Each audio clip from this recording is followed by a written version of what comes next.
اے بھائیو، تم ارض مقدس یعنی ملک شام میں جسے اللہ نے تمہارے لیے لکھ رکھا ہے داخل ہو چلو، اور دیکھنا مقابلے کے وقت پیٹھ نہ پھیر دینا ورنہ نقصان میں پڑ جاؤ گے۔ وہ کہنے لگے کہ موسیٰ، وہاں تو بڑے زبردست لوگ رہتے ہیں، اور جب تک وہ سرزمین سے نکل نہ جائیں ہم وہاں جا نہیں سکتے۔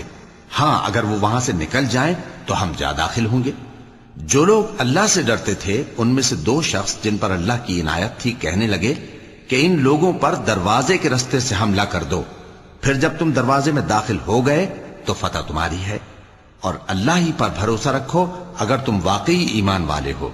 وہ بولے کہ موسیٰ، جب تک وہ لوگ وہاں ہیں ہم کبھی وہاں نہیں جانے کے، اگر لڑنا ہی ضرور ہے تو تم اور تمہارا رب دونوں جاؤ اور لڑو، ہم تو یہیں بیٹھے رہیں گے۔